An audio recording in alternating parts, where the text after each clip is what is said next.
Bienvenue dans l'entretien de l'intelligence économique, l'émission consacrée aux acteurs de la mondialisation. Bon anniversaire à l'EGE. L'EGE, c'est l'école de guerre économique fondée à Paris en 1997 par Christian Arbulot. 20 ans, c'est un bel âge pour une introspection, mais aussi pour une projection dans l'avenir. Bonjour Christian Arbulot. Bonjour. Il y a 20 ans, quand vous avez créé cette école que vous dirigez toujours, est-ce que c'était facile ce concept d'école de guerre économique ? Non, c'était un pari impossible en fait. Quand on a eu l'idée de le faire, peu de gens auraient parié sur le fait qu'on existe aujourd'hui. Pourquoi c'était difficile à l'époque ? Parce que l'expression passait pas, parce qu'il y avait un refoulé total sur ces questions-là. Et il a fallu beaucoup de temps pour petit à petit faire apparaître une pertinence autour de cette expression. Parce que ça n'existait pas même à l'étranger, je veux dire, dans le monde. Oui, on était dans le non-dit. C'est-à-dire, c'est tout ce qui pouvait déranger. Et à la sortie de la guerre froide, on était encore dans cet esprit où il ne fallait pas parler des choses qui fâchent. Et les choses qui fâchent, c'est des alliés qui peuvent s'affronter sur un terrain comme l'économie. Donc c'était difficile à la fois en France, mais de manière plus large en Europe, voire dans le rapport entre les États-Unis et l'Union européenne. Oui, le seul pays, mais il était très loin de nous, qui osait afficher clairement un discours sur la guerre économique, c'est la Corée du Sud. Mais Ah bon ? En dehors de ce pays-là, il n'y avait aucun discours. Bon, alors 20 ans après, vous êtes toujours là. Combien de promos ? C'est la 20e. 20e pour laquelle il faut rajouter toutes les promos de formation continue. On en est à la 27e, donc ça fait à peu près 1400 anciens maintenant. 1400 anciens. Et aujourd'hui, ils travaillent dans quoi ? Alors, ils sont dans plein de domaines. Bien sûr, celui de l'IE. Beaucoup sont dans des groupes, dans des cabinets de consultants. Un certain nombre ont créé des entreprises. Plus d'une centaine travaillent dans les services de renseignement et de sécurité. C'est important comme pourcentage. Et aussi, il y en a qui ont passé des thèses. Donc, il y en a qui ont fait de la recherche, qui continuent à faire de la recherche. Parce que c'était un double pari, un pari pédagogique et un pari professionnel, parce qu'il n'y avait pas ces métiers-là, du moins étiquetés. Oui, d'ailleurs au début c'était déconcertant, parce que la question c'est où ils vont aller les étudiants. Et notre pari il a été gagné d'abord sur ce terrain-là. Alors évidemment ils n'avaient pas l'étiquette intelligence économique sur leur feuille de salaire, mais c'est vrai que globalement on a tenu le choc et sur les 20 promos on peut dire qu'entre 70 et 80% des étudiants sont aujourd'hui dans des activités de management de l'information, quel que soit l'endroit où ils se retrouvent. Et vous avez sémé. Il y a eu des masters, donc des bacs plus 5 en intelligence économique. Comment vous êtes positionné aussi par rapport à ça ? Alors, on a eu justement à faire un peu notre trou, comme on dit, notamment vis-à-vis du monde universitaire, et ce qui nous a permis de créer un peu une passerelle avec ce monde qui au départ était prudent, pour ne pas dire plus, c'est l'organisation de séminaires de recherche.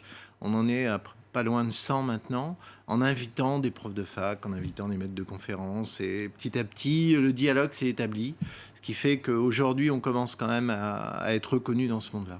Et d'autres pays se sont cette fois intéressés à ce concept d'école de guerre économique ? Alors oui, en Europe, peut-être celui qui s'intéresse le plus aujourd'hui, c'est l'Italie, bizarrement, qui traduit les textes. On a abandonné nos droits de propriété intellectuelle, mais c'est vrai que ça crée une espèce d'émulation là-bas, mais pas qu'en Italie, en Belgique, en Suisse, et puis maintenant en Espagne, bien sûr. Et en dehors de l'Europe ? Alors en dehors de l'Europe, des pays aussi lointains que le Japon, mais c'est vrai aussi sur le Maghreb, c'est vrai aussi un peu au Moyen-Orient, c'est vrai aussi, et ça commence à être vrai du côté du continent nord-américain. Alors aujourd'hui, est-ce que par rapport à il y a 20 ans, la pédagogie a évolué à l'école de guerre économique ? Oui, elle a évolué sur un terrain qui est celui en fait des exercices, c'est-à-dire que en 20 ans, on a fait énormément d'exercices et nos exercices se sont de plus en plus professionnalisés puisque maintenant, de ces exercices, on produit de la connaissance et des ouvrages, etc. Donc, c'est vrai aussi qu'on a pris un risque dans ces exercices puisque les plus importants, ce qu'on appelle chez nous le programme Mercury, c'est un contrat avec une entreprise et on le réussit, on le rate.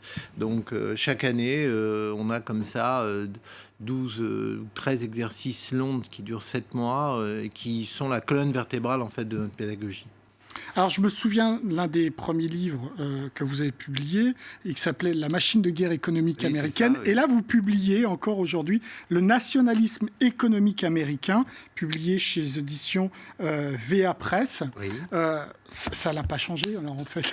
Alors, le gros reste toujours le gros. C'est vrai, mais avec un petit détail. C'est-à-dire que ce bouquin est le résultat en fait d'un exercice lié à une promo, la 20e.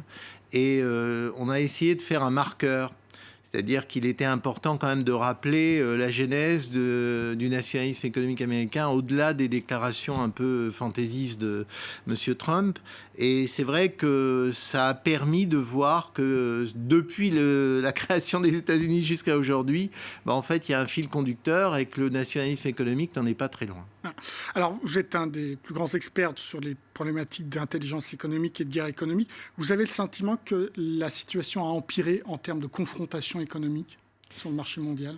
Alors moi, je pense qu'elle a empiré pour des raisons d'ailleurs tout à fait naturelles. Les ressources, il faut aller les chercher. Et les gens qui les ont, souvent se font piller leurs ressources.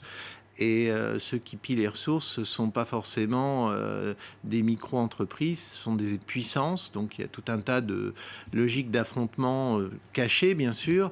On est toujours dans le problème du pétrole, mais on est aussi dans le problème des ressources, et des ressources ô combien utiles pour faire des produits. Donc ça reste le grand non-dit des affrontements, mais au-delà des ressources, il y a vraiment beaucoup d'autres types d'affrontements qui apparaissent, tout simplement parce que la société de l'information, vous en êtes, crée un extraordinaire tremplin pour attaquer avec l'information sous toutes les formes possibles et imaginables. Et le piratage, qui est un mot très à la mode aujourd'hui, n'en est qu'une petite expression. Donc oui, les affrontements se sont diversifiés, densifiés. Et ce qui est quand même extraordinaire, c'est qu'on en parle finalement très peu. Alors donc, les élites politiques, économiques, sociales ne sont toujours pas touchées par ces problématiques?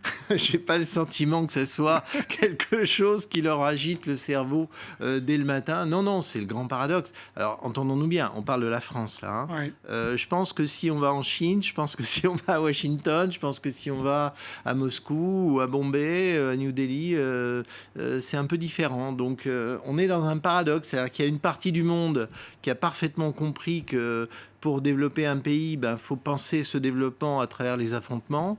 Et puis il y a l'autre partie qui pense que c'est le marché qui, très gentiment, va aider à structurer les choses.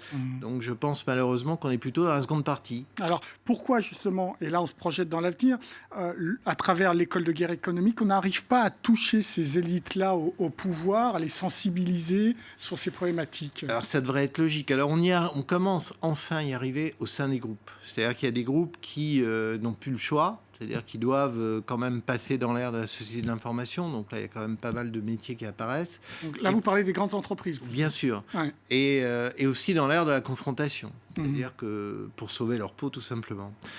Au niveau de l'État en France, malheureusement, ça reste le grand trou noir. Pourtant, on est le seul pays continental européen à avoir produit une politique public d'intelligence économique. Là aussi, c'est un paradoxe. Alors, moi, j'appelle ça un décor Catherine II de Russie. D'accord. Je suis méchant en le disant, mais malheureusement, je suis pas très loin de la vérité. C'est-à-dire que il y a bien entendu des tas de dossiers théoriquement qui devraient intéresser l'appareil d'État sur ces questions-là, mais l'appareil d'État n'a pas vraiment cette grille de lecture pour l'instant en tout cas.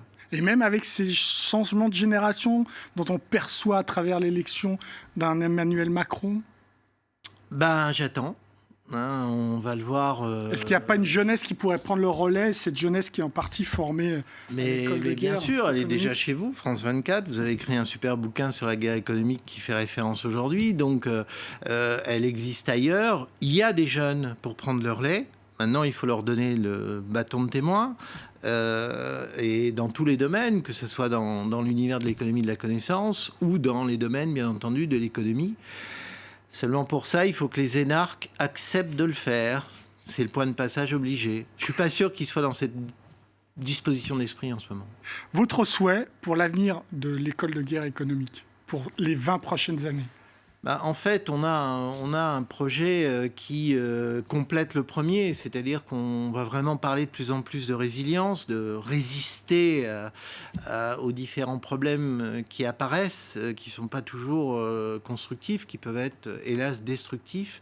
Et donc, pour ça, ça ne peut pas être qu'une culture d'experts, c'est une culture de l'ensemble des individus.